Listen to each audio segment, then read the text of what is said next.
somos más, casi la cuarta, somos 4 veces más que las universidades privadas. Y lo segundo, en las universidades públicas, datos recientes, por ejemplo, en la Universidad Técnica de Manabí, el 90% del presupuesto universitario se gasta en sueldos y salarios, y se gasta una partida presupuestaria casi igual o mayor en empleados que en docentes. Aquí en la Universidad Central, por lo menos, existen casi 1.500 empleados, y no me quiero ir contra la clase obrera, pero dentro de la labor académica hay cerca de 2.000 profesores y hay como casi 1.500 empleados. Igual, hay casi un empleado por cada profesor. Y ese es el tipo de universidades que tenemos, ¿no? Y que han crecido más bien en la cuestión clientelar. Porque claro, es fácil un poco amarrar la cuestión del poder, siempre y cuando nosotros vemos este tipo de partidas presupuestarias, que los jueces y todo eso. Creo que este tipo de cosas le ha sucedido a nuestra universidad. Y cuando nosotros exigimos, por ejemplo, creo que una de las consignas históricas de las federaciones es: queremos más presupuesto para las universidades. ¿Para qué más presupuestos? ¿Para que los grupos institucionales enquistados corporativistas sigan lucrando en nuestras universidades? ¿O será tal vez reformar internamente nuestras universidades para después decir, bueno, es necesario presupuesto? ¿Y presupuesto para qué? Porque podemos decir, sí, para que todo el mundo pueda estudiar. ¿Para qué estudiar? ¿Para qué necesitamos que la gente estudie? Y si estudia una carrera, por ejemplo, de economía, ¿para qué necesitamos economistas? ¿Y para qué necesitamos abogados? ¿Y para qué necesitamos agrónomos? Y se entra en todo un debate con respecto a lo que significa el desarrollo del país. Y hay varias visiones. Hay visiones neoliberales con respecto al libre mercado y hacia la competencia, a tener un tipo de universidades empresariales. Hay otro tipo de universidades más pertenecientes a un tipo de estado burocrático, ¿no? Estatal burocrático. Hay otras visiones más bien de orden un poco más abiertas con respecto, por ejemplo, a la teoría del decrecimiento económico, con respecto al regreso al campo y como una de las alternativas para la supervivencia de la humanidad, etc., ¿no? Entonces, creo que ese debería ser el debate histórico con respecto a la universidad, y eso ha sido la realidad de nuestras universidades. Que la Universidad Central en este momento y la Universidad Ecuatoriana ha perdido su autonomía y que está a cargo de las autoridades de turno y a cargo del gobierno. Bueno, y yo quisiera preguntar, salvo ciertas excepciones, ¿cuándo no ha pasado eso? Y seamos un poco sinceros también en eso. Yo recuerdo y no lo cito por movimiento específico alguno, pero en varias universidades la derecha siempre ha estado en las federaciones, ¿no? En las federaciones y de acuerdo con proyectos políticos. Entonces, un poco el tema es como ir debatiendo este tipo de temas que yo sé que son duros, pero creo que son necesarios para irlos tocando. Lo siguiente, el movimiento estudiantil. Entonces, en base a todo ese contexto, el movimiento estudiantil llegamos a una época en la Universidad Central, y discúlpenme que insista con estas estadísticas, en que el 80% de los universitarios iban a votar. Y no porque detestaran la política electoral o no estuvieran de acuerdo con el tipo de política parlamentaria o por el estilo, ¿no? Porque ese podría ser otro de los debates. Sencillamente porque hay una descomposición, y existe en este momento una descomposición en el movimiento estudiantil. Y creo que esa es una verdad a voces. Existe una descomposición en el movimiento estudiantil que todavía está latente, pero creemos nosotros que en este momento hay una oportunidad de una recomposición, ¿ya? Y bueno, solo tomando en cuenta el tema parlamentario representativo, más no el movilizador en el sentido más orgánico, entendiendo a la federación. En este momento nosotros tenemos el 80% de la participación. Tenemos una federación que ha ganado con un porcentaje que posiblemente no sea el ideal, pero que ha sido muchísimo más alto que históricamente han sacado muchos movimientos acá. Y creo que está pasando lo mismo, por ejemplo, en Cuenca, ¿ya? Y aunque sea en términos formales, existe un nuevo sentido de pertenencia a la federación y de confianza. Porque yo recuerdo cuando entraba acá primer año, cómo era vista la FEU. Ya que me voy a evitar más bien comentarios para centrarnos en el debate, y más bien el tema sería preguntarles a la gran mayoría de los estudiantes universitarios cómo le ven en este momento a la FEU, ¿ya? Y cómo le vemos la gran mayoría, entendiendo no únicamente, y yo creo que es también darnos un baño de humildad, ¿no?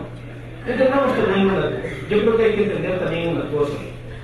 Si bien es cierto, posiblemente nosotros tengamos en este momento, y yo creo que más aún quienes están sentados en el público tienen una formación política y social muchísimo más grande que la que posiblemente hayamos tenido nosotros, ¿ya? Y nuestra opinión sería muy buena y sería muy importante y sería muy valiosa, pero veamos dónde están las mayorías y veamos qué piensa el común y corriente del estudiante, porque esa es la mayoría. No nos cerremos en los cenáculos intelectuales de discusión y no nos creamos tampoco la lumbrera ni la guía del camino hacia la revolución o la vanguardia de la revolución como muchas veces nos hemos creído, y hablo en primera persona en este tema.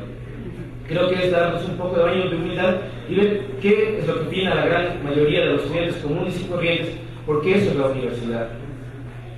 Creo que en este momento, al igual que está sucediendo en varios países latinoamericanos, la recomposición social está debiéndose sobre todo hacia la efectividad de una gestión. Por ejemplo, en Venezuela, el Partido Socialista Unido de Venezuela tiene cerca de 8 millones de afiliados, ¿ya? Uno pensaría que es una gran cantidad, ¿no? Y cuando quisieron dar el golpe de Estado a Chávez, supimos nosotros que hubo unos círculos bolivarianos y gente de los barrios que evitó que Chávez sea botado del poder. Cuando estuvimos en Venezuela, vimos que esos barrios que bajaron a defenderlo a Chávez son comunas que eran, históricamente en Caracas, eran los suburbios tipo Guasmo, aquí en Guayaquil, ¿ya? En el Ecuador, y que Chávez les construyó ciudadelas con todo equipado, con casas, les dio escuelas, centros médicos. En cada casa, por $30 mensuales, una familia recibía un apartamento amoblado para un número determinado de personas, amoblado con aire acondicionado, televisión, muebles, camas, absolutamente todo. Y es esa gente la que baja a defenderlo a Chávez. Y uno podría decir es que eso es populista. No, pero yo creo que en la izquierda, poco a poco tenemos que ir demostrando que no solo somos retórica, sino que somos resultados. Y la gente común y corriente va a defender a la izquierda cuando nosotros demostremos que la izquierda vale la pena. Y cuando una persona, porque yo le pregunté a una persona en Venezuela, ¿usted va a votar o no por Chávez? Sí, voy a votar. ¿Por qué? Porque estamos mucho mejor que antes. Y no le importa que les digan que son socialistas y que son antiimperialistas y que no tienen buenas relaciones con Estados Unidos. No, porque en este momento nosotros vivimos mucho mejor que antes y a nosotros nos enseñaron que el socialismo vale la pena. Creo que es una de las cosas que también deberíamos nosotros reflexionar dentro de nuestras cabezas. A través de esto, creo que nosotros hemos logrado tener un amplio espectro de legitimidad, por lo menos, insisto, en el tema representativo, meramente electoral. No quiero tampoco decir lo que no es, pero creo que en este momento nosotros nos propusimos el hecho de comenzar a utilizar justamente ese tipo de eficiencia en la gestión, o por lo menos ese tipo de simpatía que se pueda tener por un proyecto, justamente para ir rompiendo algunos paradigmas. Por ejemplo, acá la gente, los digo por experiencia, aquí la gran mayoría de los estudiantes dicen es que yo vengo acá a estudiar y no quiero hacer política, me da asco la política. Y hay un grado de individualización impresionante de los estudiantes. Entonces, ¿cuál ha sido hasta ahora nuestra estrategia? ¿Cómo hacemos que un estudiante universitario que no le importa su sociedad, no le importa el mundo, no le importa el país, no le importa a veces ni siquiera su propia universidad y su entorno, sino que le importa un poco su proyecto de vida, e incluso su proyecto de vida a corto plazo, qué va a ser el fin de semana? Y ese es el grado de individualización que tenemos. ¿Cómo hacemos que poco a poco se vaya interesando en los temas? Bueno, nosotros lanzamos, y es una consigna, el tema de la academia en la universidad y el tema de la calidad académica. Poco a poco la gente se ha ido interesando en eso, ¿no? Por lo menos estamos mayormente interesados en eso.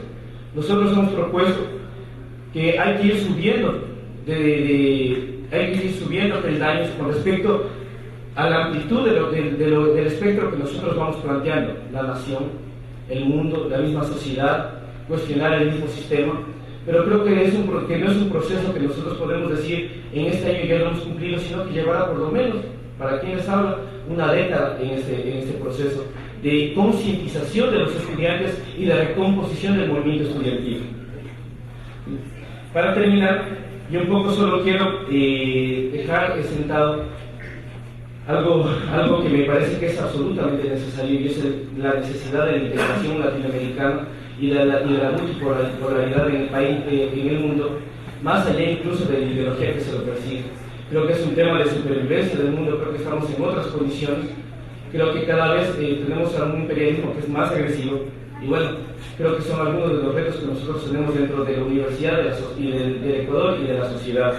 Por último, solo quiero dejar diciendo, nosotros en este momento, y lo digo como parte de Nueva Universidad, nosotros en este momento estamos defendiendo nuestra tesis, estamos defendiendo nuestra verdad, y si nos equivocamos, bueno, nos equivocaremos, la historia nos pasará factura, pero creo que cada uno de nosotros, si plantea una tesis, tiene que defenderla, poner el pellejo, y bueno, defendamos cada uno de nuestras tesis y veamos quién en este momento se amonta más al momento histórico que estamos viviendo. Muchísimas gracias.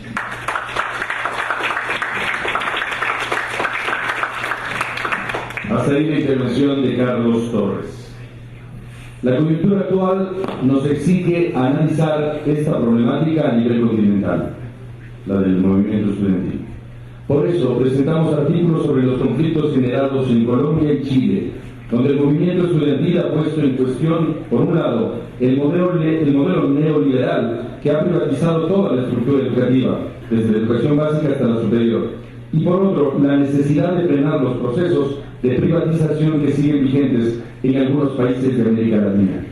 Como parte de esta mirada continental, realizamos entrevistas a personas de algunos países latinoamericanos para conocer la relación entre las universidades públicas, el Estado y la sociedad, así como las modificaciones que éstas han tenido en los últimos años, producto de las reformas neoliberales.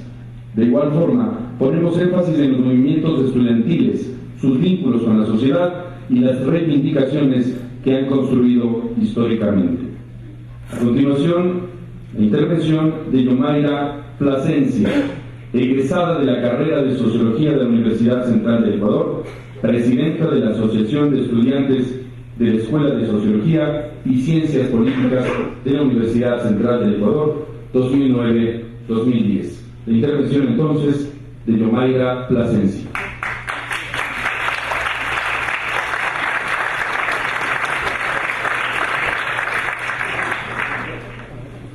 Buenas tardes con todos y todas los compañeros y compañeras presentes hoy en esta tarde.